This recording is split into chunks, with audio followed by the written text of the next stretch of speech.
हम ये विश्वास रखते हैं, मीडिया में भी हमने देखा है कि ईडी भी शायद जवाब देगी, मगर यह विषय गंभीर है, जनता के प्रांगण में है। This is a public issue and that's the reason as to why Bharatiya Janata party, the world's largest political party, should also reply to this.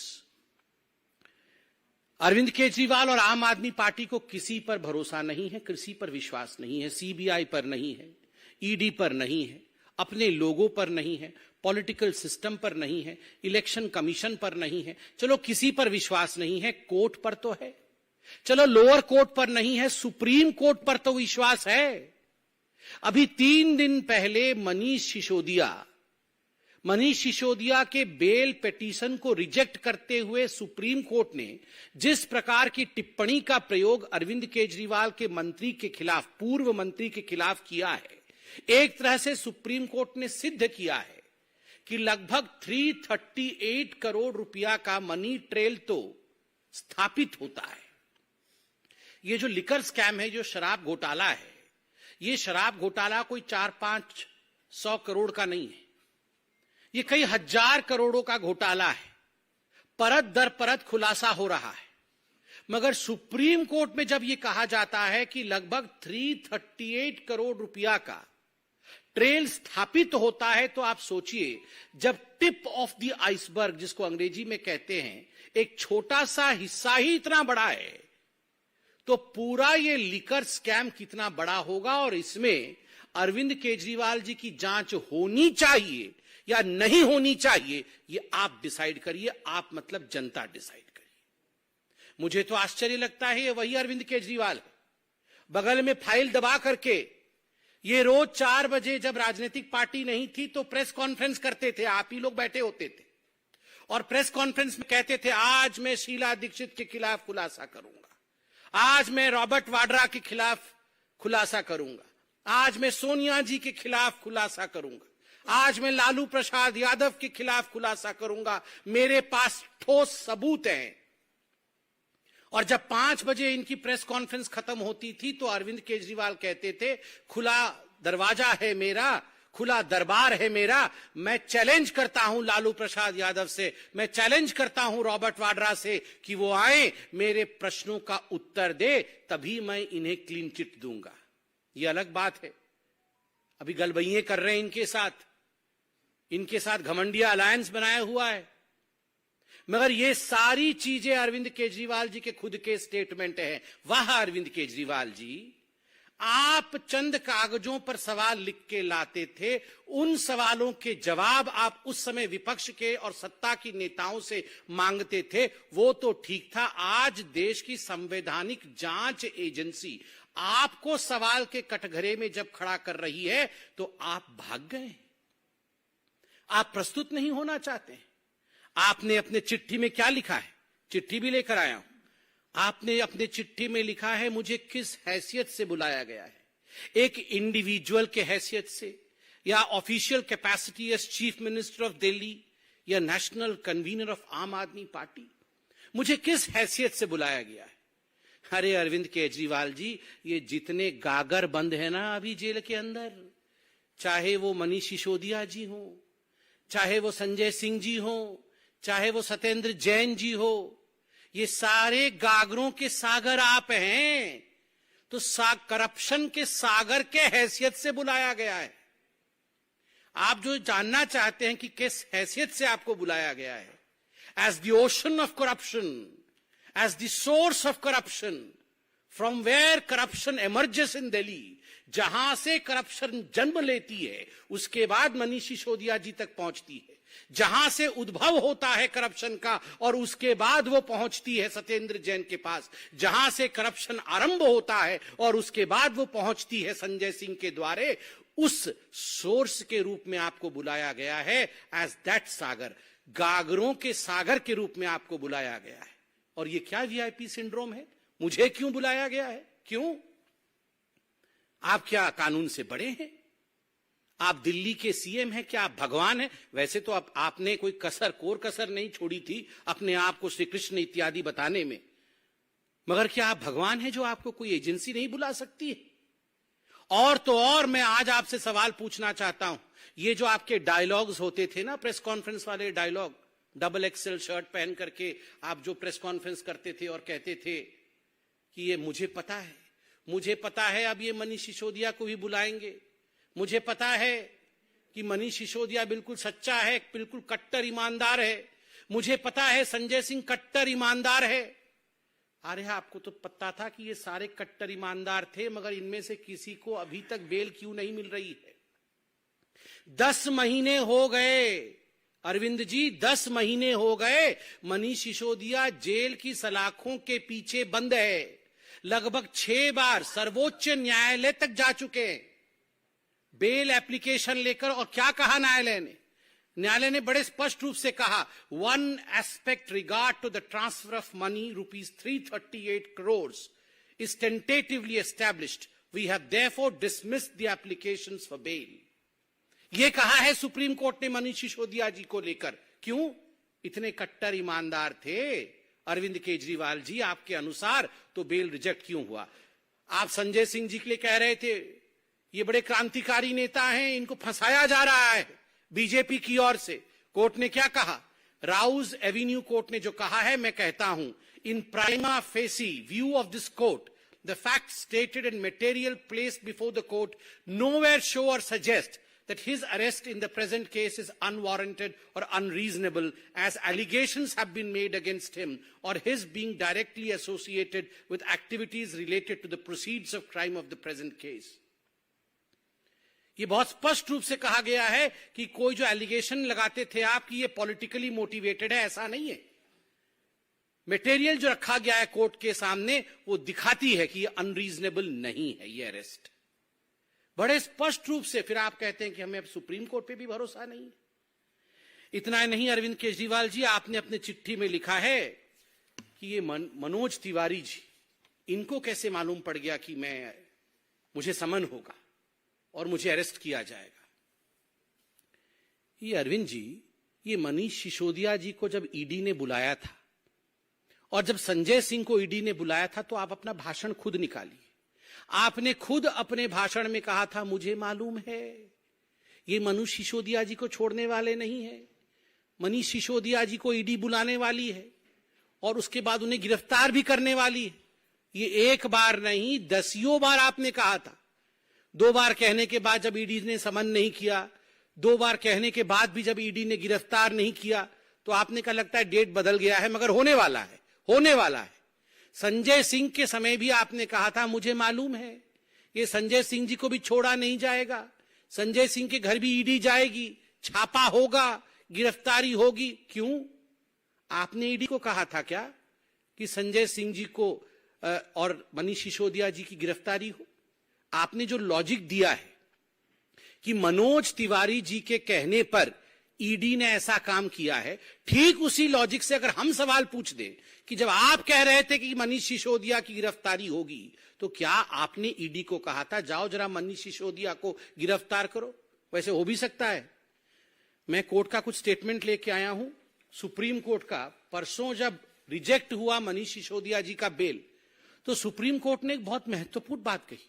Supreme court ने कहा, we are dismissing the application for bail of Manish Sisodiya, but we have made one pointed observation, which is that they have assured, they matlab ED, that they have assured that the trial will be concluded within 6 to 8 months.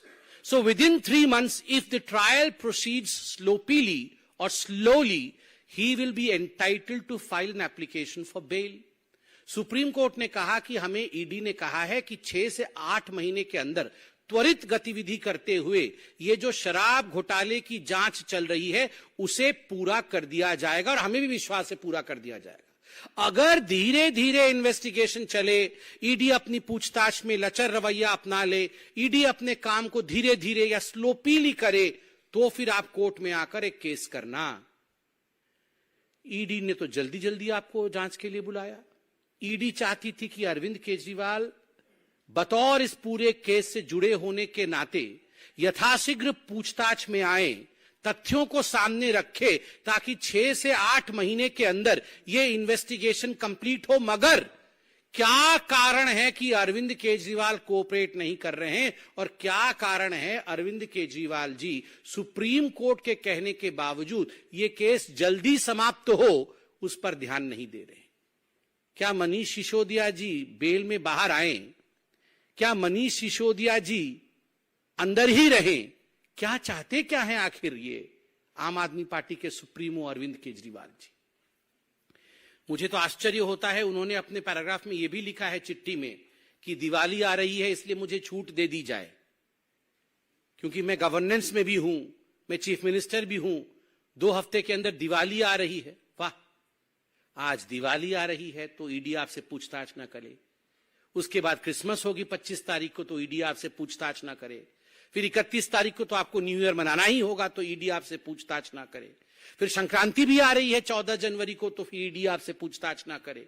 केवल इतना ही नहीं, आपने कहा मिजोरम में, मध्य प्रदेश में, तेलंगाना में, इन 5 राज्यों में चुनाव है इसलिए ईडी हमसे पूछताछ ना करे क्योंकि मैं रोड शो करूंगा।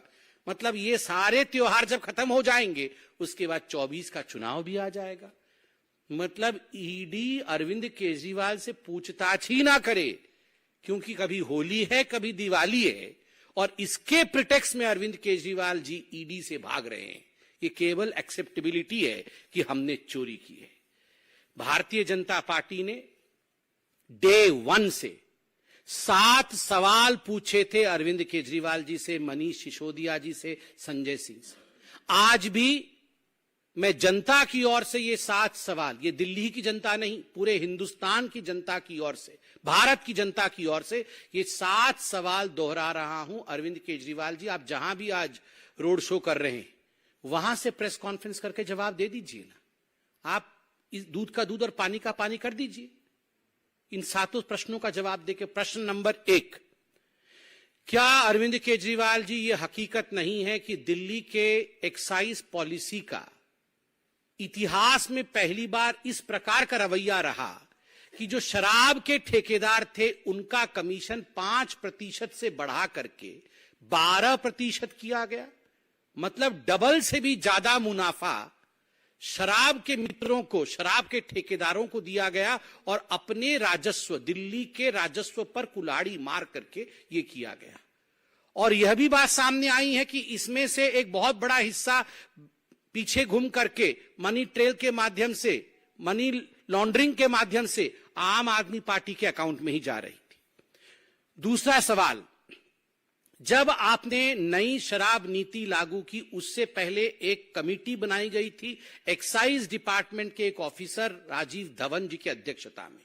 उस कमेटी ने जो रिकमेंडेशन दिए थे कि होलसेल का काम सरकार को अपने पास रखना चाहिए, दूसरों को नहीं देना चाहिए, आपने एक्साइज डिपार्टमेंट के ऑफिसर के उस कमेटी के प्रावधानों को और उनके सजेशंस को दरकिनार करके न्यू एक्साइज पॉलिसी क्यों लागू किया, किसके फायदे के लिए किया? तीसरा सवाल, क्या यह हकीकत नहीं है अरविंद केजरीवाल जी कि आपने ब्लैक लिस्टेड कंपनी जिनको कभी ठेका नहीं देना था उनको भी आपने ठेका दिया? चौथा प्रश्न है, कैबिनेट के नोट के बिना, कैबिनेट के मंजूरी के बिना इन शराब के ठेकेदारों का, जिन्होंने आपको मोटा माल दिया था, उनका 144 करोड़ रुपया आपने लाइसेंस फी का माफ किया। आखिर क्यों माफ किया बिना कैबिनेट के रिकमेंडेशन के? पांचवा सवाल, ये न्यू एक्साइज पॉलिसी, नई शराब नीति आने से पहले अरविंद केजरीवाल जी किस प्रकार प्रेस कॉन्फ्रेंस करते थे?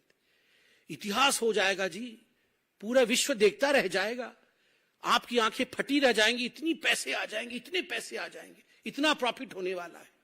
फिर क्या कारण था कि 10 महीने के अंदर जैसे ही सीबीआई को नोटिफाई किया एलजी ने, आपने आनन फानन में बिना कैबिनेट की बैठक किए जिसको लागू किया था, उसी एक्साइज पॉलिसी को आपने वापस ले लिया? क्या कारण था और किस हैसियत में किया? इंडिविजुअल के हैसियत से, सीएम के हैसियत से, या फिर आम आदमी पार्टी के चीफ के हैसियत से? इसका भी जवाब दीजिए। छठा सवाल, ये सारा कुछ मैन्युफैक्चरर्स रिटेल में नहीं जाए, ये तो कानून है, आपने कानून को ताक में रखा, मैन्युफैक्चरर्स को रिटेल में भेजा, जिसके कारण कार्टेलाइजेशन हुआ या नहीं हुआ? इसका जवाब आप दीजिए। और सातवां और अंतिम सवाल, जो एयरपोर्ट अथॉरिटी ऑफ इंडिया थी, उसने एयरपोर्ट के पास जो शराब के ठेके खुलने वाले थे, उन ठेकों को एनओसी नहीं दिया। जो 30 करोड़ रुपए दिल्ली सरकार ने लाइसेंस के एवज उनसे लिया था, उसको आपने वापस क्यों कर दिया, जबकि वो पैसा जब्त होना था? ये 30 करोड़ रुपए आपने अपने मित्रों का वापस क्यों किया? इन सातों प्रश्न का जवाब अरविंद केजरीवाल जी यहां पर करप्शन का कैंपेन करने के बाद आज आप रोड शो करने गए हैं, करप्शन शो करने के बाद रोड शो करने गए हैं। आप रोड शो के बाद प्रेस कॉन्फ्रेंस करके अगर इन सातों प्रश्नों का सटीक उत्तर दे देंगे तो हमें लगता है शराब का शराब और पानी का पानी हो जाएगा। हम सब इंतजार करेंगे इन प्रश्नों के उत्तर का। अरविंद केजरीवाल जी, भागिए मत, छुपिए मत, डरिए मत। अगर आपने गलती नहीं की है तो आपका बाल भी बांका नहीं हो सकता है। और अगर हां, आप किंगपिंग हैं तो कितना भी भागने की कोशिश करिए, कहीं भी आप रोड शो करिए, एक ना एक दिन करप्शन शो होके ही रहेगा। बहुत बहुत धन्यवाद मित्रों। रविकांत राय, टाइम्स नाउ भारत।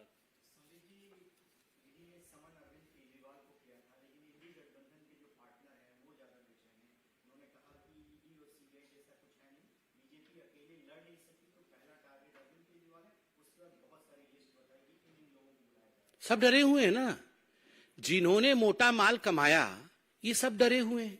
आप मुझे बताइए, यही वो अरविंद केजरीवाल है ना जिन्होंने कहा था कि सोनिया गांधी के खिलाफ जांच होनी चाहिए। हिंदुस्तान की सबसे ज्यादा करप्ट लीडर कोई है तो सोनिया गांधी है। यही अरविंद केजरीवाल है ना जिन्होंने कहा था कि हिंदुस्तान का भ्रष्टतम नेताओं में से एक लालू प्रसाद यादव है। यही अरविंद केजरीवाल है ना जिन्होंने रॉबर्ट वाड्रा के खिलाफ न जाने कितने प्रेस कॉन्फ्रेंस किए थे, और आज वो इनके साथ खड़े हो गए कि ये सारे ठीक है और मैं भी इनके साथ हूं। तो आप सोचिए, जो 2013 में ये कह रहे थे कि रॉबर्ट वाड्रा ये हैं, राहुल गांधी ये हैं, सोनिया जी ऐसी हैं, ठीक उसी प्रकार से आज अरविंद केजरीवाल उसी कटघरे में खड़े हैं।